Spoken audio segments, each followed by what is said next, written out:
عن ابی هريرة رضی اللہ تعالی عنہ قال قال رسول اللہ صلی اللہ علیہ وسلم ان العبد المسلم ليصلي الصلاة يريد بها وجه الله فتهافت عنه ذنوبه كما تهافت هذا الورق عن هذه الشجرة۔ اللہ کے نبی صلی اللہ علیہ وسلم فرماتے ہیں جب کوئی مسلمان بندہ اللہ کی رضا کے لیے نماز پڑھتا ہے، جب کوئی مسلمان بندہ اللہ کی رضا کے لیے نماز پڑھتا ہے تو اس کے گناہ اس سے اس طرح گرتے ہیں جس طرح درخت سے پتے گرتے ہیں۔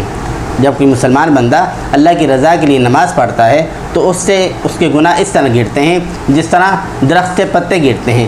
بکر بن عبداللہ مزنی رحمہ اللہ ایک اللہ والے گزرے ہیں، وہ کہتے ہیں اے مسلمان تیری طرح کون ہو سکتا ہے، تو جیسا کون ہو سکتا ہے، تو جب چاہے اللہ تبارک و تعالیٰ سے بغیر اجازت کے ملاقات کر سکتا ہے، تو جب چاہے اللہ تبارک و تعالیٰ سے بغیر اجازت کے ملاقات کر سکتا ہے۔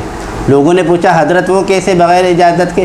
تو انہوں نے کہا اچھی طرح وضو کرے، مسجد میں داخل ہو گویا وہ اللہ کے دربار میں حاضر ہو گیا، اللہ کی ملاقات کے لیے حاضر ہو گیا۔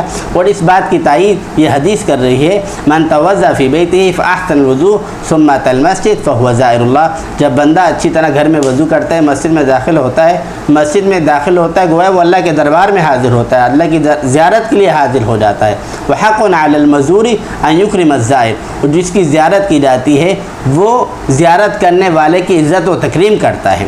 اور ایک حدیث میں آتا ہے اللہ کے نبی صلی اللہ علیہ وسلم فرماتے ہیں یبعث مناد عند حضرت کل صلاة فیقول یا بنی آدم قوموا فاطفئوا ما قدمتم على انفسکم فیقومون فیتطہرون ویصلون الظہر فیغفر لهم ما بینهما فاذا حضرت العصر فمثل ذلك فاذا حضرت المغرب فمثل ذلك فاذا حضرت العتمة فمثل ذلك فتنامون فمدلج فی خیر ومدلج فی شر۔ اللہ کے نبی صلی اللہ علیہ وسلم فرماتے ہیں کہ ہر نماز کے وقت آسمان سے ایک فرشتہ آواز دیتا ہے یہ آدم کی اولاد اٹھو، اس آگ کو بجھاؤ جو تم نے اپنے اوپر جلا رکھی ہے گناہوں کی بدولت، اس آگ کو بجھاؤ جو تم نے اپنے اوپر گناہوں کی بدولت جلا رکھی ہے۔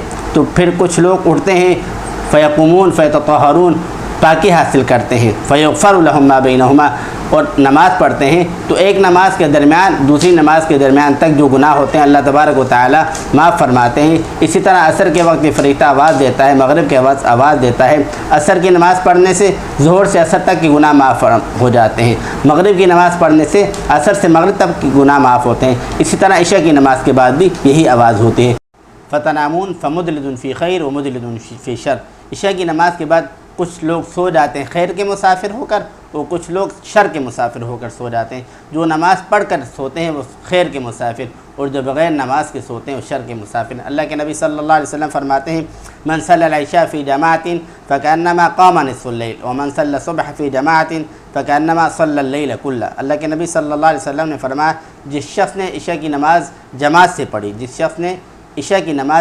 پڑھی، گویا اس نے آدھی رات اللہ کی عبادت کی۔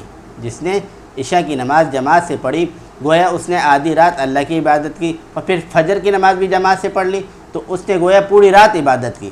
عشاء کی نماز پڑھ کر سویا اور فجر کی نماز جماعت سے پڑھی تو گویا اس نے پوری رات عبادت کی۔ اور اللہ کے نبی صلی اللہ علیہ وسلم فرماتے ہیں من صلی الصبح فی جماعت فہو فی ذمۃ اللہ، جس نے فجر کی نماز جماعت سے پڑھی وہ اللہ کی ذمہ داری میں آ جاتا ہے، اللہ کی ذمہ آ جاتا ہے۔ جو شخص اللہ کی ذمہ آ جائے تو اس کے سارے کام آسان ہو جاتے ہیں۔